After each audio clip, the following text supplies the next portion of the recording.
మోడీ సంచలన వాక్యాలు ఎంత భయంకరమైన మోడీ ఏం చేస్తున్నాడో పేరుకైన అవసరం అనుకుంటే భారత రాజ్యాంగమే కాదు భారత రాజ్యాంగం ప్రమాదాలు ఉన్నప్పటికీ కూడా ఆ రాజ్యాంగాన్ని పట్టించుకోడు కానీ ఇవాళ హిందూ సమాజం కోసం హిందూ నినాదం కోసం ఇవాళ పరితాపించేటువంటి మోడీ ఈ మోడీకి చాలా కేడి ఉంది ఈ కేడీనే భారత రాజ్యాంగంగా పరిగణించి రాజ్యాంగంను మార్చేసేటువంటి కుట్రల భాగంగా ఇవాళ ఉన్నటువంటి ఎంపీలు కానీ మాజీ ఎంపీలు కానీ ఇవాళ అంబేద్కర్ విషయంలో అనుచిత వ్యాఖ్యలు చేసిన సందర్భాలు కూడా ఉన్నాయి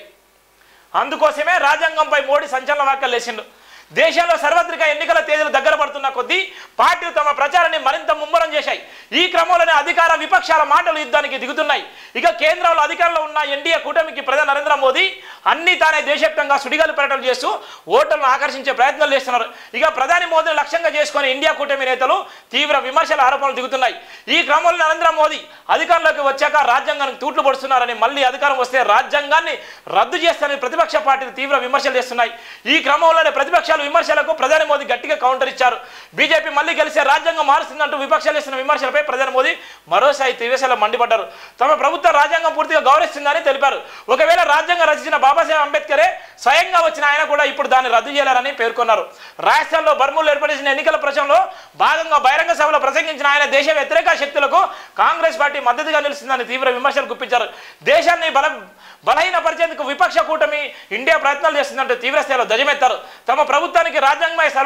సర్వస్వమని ప్రధాని మోడీ మరోసారి స్పష్టంగా చెప్తున్న నేపథ్యం కూడా ఉంది ఇక్కడ ప్రధాని మోడీ స్పష్టంగా చెప్తున్నాడు ఇక్కడ అనంత్ కుమార్ హెగ్డే ఏమంటున్నాడు రాజ్యాంగం మా మెజారిటీ సీట్లు వస్తే రాజ్యాంగాన్ని మేము మార్చేస్తామనేటువంటి సందర్భాలు కూడా ఉన్నాయి ఇవాళ అనంత కుమార్ ఏమంటున్నాడు రాజ్యాంగం మేము మెజారిటీ సీట్లు వస్తే రాజ్యాంగాన్ని మార్చాం ఇప్పటికే మనస్మృతి ధర్మంలో ఇవాళ భారత రాజ్యాంగం ప్లేస్లో రాజ్యాంగం రాయడానికి కూడా సిద్ధంగా ఉన్నారు రాజ్యాంగం కూడా రాసినటువంటి సందర్భాలు కూడా ఉన్నాయని ఇలా వ్యాఖ్యలు చేస్తున్నారు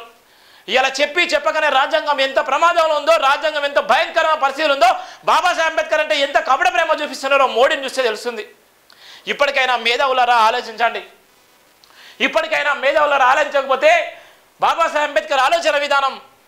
ప్రమాదాలు ఉండేటువంటి ప్రయత్నం జరగబోతుంది గతంలో ఉన్నటువంటి కేసీఆర్ ప్రభుత్వంలో కూడా బాబాసాహెబ్ అంబేద్కర్ అదే ప్రగతి భవన్లో బాబాసాహెబ్ అంబేద్కర్ విగ్రహాన్ని తీసి పక్కన పెట్టే సందర్భంలో భారత రాజ్యాంగాన్ని మార్చాలన్నటువంటి కేసీఆర్ గారిని ప్రభుత్వంలో లేకుండా చేసినటువంటి చరిత్ర కూడా బాబాసాహెబ్ అంబేద్కర్ వారసులకే ఉంది ఈ రోజు రేవంత్ రెడ్డి కూడా అదే తరహాలో వివక్షత కొనసాగితే ఇలా దేశ ప్రధాని కూడా అదే తరహాలో బాబాసాహెబ్ అంబేద్కర్ గారికి అవమానపరిస్తే ఇలా దేశంలో ఉన్నటువంటి మోడీ కూడా ఉండడు మోడీ కేడీగా ఉండేటువంటి ప్రయత్నం ఇలా బాబాసాహెబ్ అంబేద్కర్ వారసులు చేస్తారు బాబాసాహెబ్ అంబేద్కర్ వారసుల ఆగ్రహానికి గురైపోతే ఎవరైనా